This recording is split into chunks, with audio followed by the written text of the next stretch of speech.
Halo Galawers, kembali lagi bersama gue Fatimah Soleha di channel Ungu Film.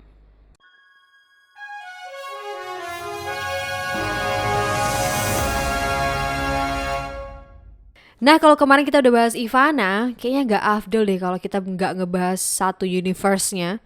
Kita mulai dari film pertamanya berjudul Danur, I Can See Ghost tahun 2017 yang mengisahkan tentang seorang anak perempuan bernama Risa yang berteman dengan 3 hantu anak laki-laki. Kira-kira bagaimanakah kisah pertemanan mereka? Seperti biasa, biar gue dan tim makin semangat, bisa yuk subscribe kita dulu. Kalau udah, mari kita gaskan. Cerita dibuka dengan seorang perempuan yang lagi main piano. Diganggu dikit gak ngaruh, pokoknya main aja terus lah. Sampai tiba-tiba ada 3 sosok laki-laki yang muncul di belakangnya. Dan inilah Danur. Scene berganti ke seorang anak bernama Risa yang disiapkan sarapan oleh ibunya yang bernama Ellie. Beliau janji akan pulang lebih awal untuk merayakan ulang tahunnya Risa. Selepas kepergian emaknya, Risa bercerita tentang orang tuanya yang gak pernah ngajak dia bermain. Ayahnya pergi dinas ke luar negeri, sedangkan mamanya sibuk kerja dan ngurus neneknya di rumah sakit. Seakan udah tahu ibunya cuma omong doang, Risa sampai merayakan ulang tahun ke-8-nya tanpa kedua orang tuanya. Dia cuma pengen punya teman biar gak kesepian. BTW, mereka ini tinggal di rumahnya nenek. Sesaat setelah tiup lilin, Lisa mendengar suara anak kecil di lantai atas. Dicari ke sana kemari, dia mendapati seorang anak yang lagi ngumpet di lemari. Gak cuma itu, Risa juga ngeliat 2 anak yang lagi nyari temennya. Tertarik dengan keseruan mereka, Risa join bareng sama ketiga teman baru dadakannya itu. Ellie baru aja pulang di waktu larut malam. Dia melihat banyak coretan di lantai bawah dan segera meminta Risa untuk membereskannya. Ternyata bocahnya udah tidur dan Ellie keluar dari kamar. Nah loh, dia dengar Risa masih bangun dan ngomong sendiri lagi. Paginya, Ellie ngasih hadiah ulang tahun untuk Risa sambil minta maaf karena pulang terlambat. Dia nanyain coretan di lantai bawah yang dikiranya ulah Risa, tapi Risa gak ngerasa mencoret lantai bawah. Lah, sampai bawah kok coretannya hilang? BTW, Risa bakalan punya dedek baru tuh. Risa bermain di taman belakang bersama ketiga temannya. Mereka bernama Peter, William, dan Jensen. Salah satu pembantu di rumah bernama Kang Ujang ngeliat Risa main dan ngobrol sendiri. Lah, rupanya mereka bertiga hantu dong. Seperti biasa, Risa belajar di kamarnya sambil menyanyi. Ellie datang dan heran sama anaknya. Kok bocah satu ini bisa tahu dan nyanyi bahasa Sunda ya? Dengan polos, Risa taunya dari teman barunya.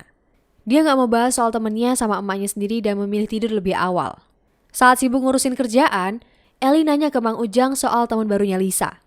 Tapi Mang Ujang mengaku kalau Risa main sendirian. Cuma tadi anaknya emang ngobrol dan ketawa sendiri gitu. Beliau menyarankan Ellie untuk dibawa ke orang pintar. Takutnya kalau ketempelan atau kerasukan setan lah.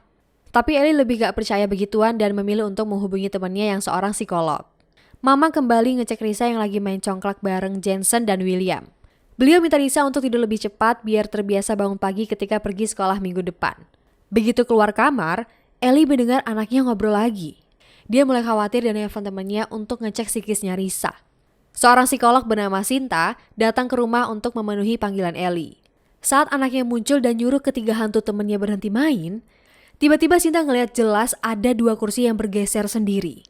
Dia tahu ini bukan lagi soal psikologi. Jadinya Sinta minta maaf ke Ellie dan pulang ke rumah. Risa baru tahu kalau ketiga temannya ini hantu. Jadi ya pantas aja kalau cuma orang tertentu aja yang bisa ngeliat. Salah satu dari mereka bercerita kalau mereka adalah keturunan Belanda yang tinggal di Indonesia. Tapi sayangnya mereka bertiga ini wassalam di rumah ini. Walau begitu, Risa gak takut bahkan masih pengen main sama mereka. Sementara itu, Ellie yang ditemani Mang Ujang akhirnya manggil Abah Asep untuk membantu Risa. Sampai di rumah, tahu-tahu Risa mau melompat dari ketinggian. Ellie berusaha nyeret Risa ke tempat yang aman, lalu Abah Asep menutup mata Risa. Abah Asep menjelaskan kalau Risa itu punya kemampuan mencium aroma danur alias mayat. Karena anaknya masih ngeyel, Abah Asep memperlihatkan wujud asli ketiga temannya Risa. Begitu membuka mata, Risa langsung menjerit dan pingsan. Sejak itulah, dia tidak pernah bertemu dengan temannya lagi. Waktu pun berlalu.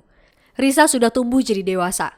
Dia kembali ke rumah neneknya karena mau ngerawat neneknya yang lagi sakit sambil ngurus adiknya yang bernama Riri. Lalu mereka bertemu nenek dan sepupu Risa bernama Andri di dalam rumah. Setelah Ellie kembali pergi untuk kerja, Riri izin ke Risa mau main sepedaan. Bocah ini main sepedanya sampai ke deket pohon beringin dan gak sengaja nemu sisir di dekatnya.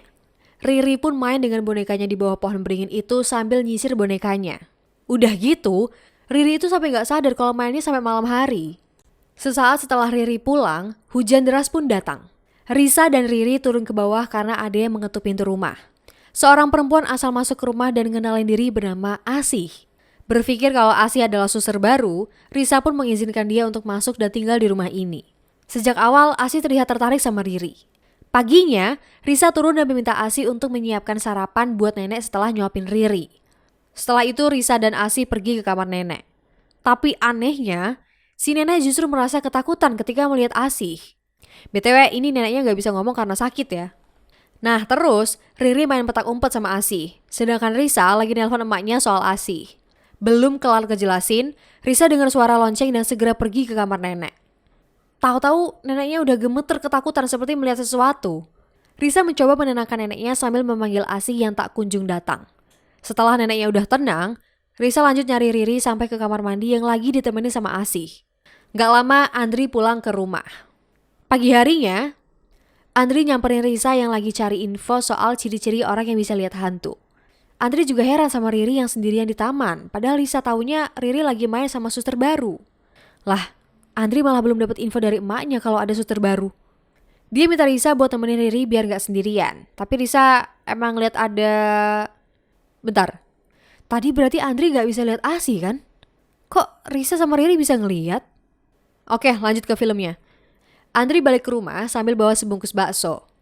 Pas gak sengaja baksonya jatuh, dia ngeliat sosok hantu Asih di ruang tengah.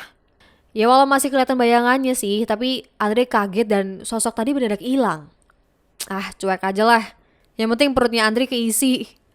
Pas asik makan di halaman, lagi-lagi Andri ngeliat sosok hantu itu berada di kamar neneknya.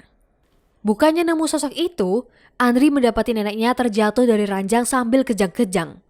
Risa langsung datang setelah dipanggil Andri. Mereka berdua cukup lama menenangkan nenek sampai tangan dan kakinya diikat. Tanpa mereka sadari, Riri diajak Asih pergi ke pohon beringin. Setelah neneknya sudah tenang, tiba-tiba Risa dan Andri mendengar Riri berteriak. Bukannya ketemu bocahnya, mereka malah diganggu sama sosok Asih.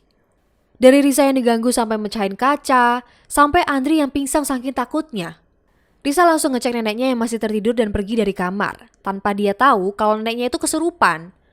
Risa frustasi dan memutuskan untuk nelpon mamanya. Karena merasa udah bisa ngeliat hantu lagi, Risa memutuskan untuk memanggil teman masa kecilnya. Dengan bermain piano dan nyanyi lagu Sunda, dia berhasil dan bertemu dengan Peter, William, dan Jensen. Risa meminta tolong pada ketiga temannya untuk mencari adiknya. Rupanya, Riri diculik sama Asih ke alam goib. Hanya Risa yang bisa membantunya, tapi dia harus pergi ke alam goib. Atas arahan Peter, William, dan Jensen, Risa berpindah ke alam goib dengan cara main seperti petak umpet. Risa juga harus melawan ketakutannya melihat wajah asli ketiga temannya. Dia diarahkan menuju ke kamar mandi dan mendapati Riri yang tertidur sambil dipeluk sama Asih di bak mandi. Ya, salah sendiri kurang gercep, Mbak. Asih keburu ngebawa Riri tenggelam di bak mandi dan hilang entah kemana. Sementara itu, Eli dan Abah Asep mencari Riri di kamarnya. Abah Asep memegang dan menerawang sebuah sisir yang ternyata milik sosok Asih. Jadi dulu, Asih dapat sanksi sosial dari warga karena anak kandungnya berasal dari hubungan terlarang. Putus asa, dia nenggelamin bayinya sampai wassalam dan ngubur jasadnya di bawah pohon beringin. Lalu dia sendiri COD mandiri dengan malaikat maut dengan sisir yang dia bawa. Begitu mengetahui kisah Asih, Abah Asep meminta Eli untuk menancapkan sisir itu di bawah pohon beringin. Bersama dengan Eli yang ngubur sisirnya pakai batu, tangan Riri muncul dari bak mandi. Risa segera menariknya, dibantu dengan Peter, William, dan Jensen, biar ada tenaga lebih lah agar Riri bisa lepas dari genggaman Asih. Setelah lepas, Risa dan Riri selamat dari teror Asih dan refleks keluar dari alam goib. Mereka berdua pun kembali ngumpul bersama keluarganya. Di akhir cerita, Risa dipanggil Riri untuk berangkat pergi dari rumah nenek. Walau begitu, Risa akan terus memenuhi janjinya untuk selalu bermain dengan ketiga sahabatnya sampai maut memisahkan. Jadi begitulah cerita Danur I Can See Ghost tahun 2017. Karena ini film kisah nyatanya si Teh Risa Saraswati, jadi gue bisa bilang bagus sih. Apalagi efek patah-patah dan suara menggelegar yang bikin kuping gue sakit. Tapi gue tetap gak kapok sih dan bakal bahas semua universe di ceritanya Teh Risa, termasuk spin-off-nya di film Asih. Gimana menurut kalian? Apakah seru atau biasa aja? Tuliskan pendapat kalian di kolom komentar. Request film atau series bisa juga sekalian di kolom komentar. Atau kalau kalian punya cerita horor bisa banget kirim ke email kita di bacahoror60@gmail.com. Pesan yang bisa kita ambil dari film ini adalah jangan sembarangan mengambil barang tanpa seizin pemiliknya. Entah itu punya manusia ataupun hantu gitu. Oke, kesepian tanpa kekasih. Cukup sekian, terima kasih. Sampai ketemu di pembahasan berikutnya. Bye-bye. Jangan lupa subscribe.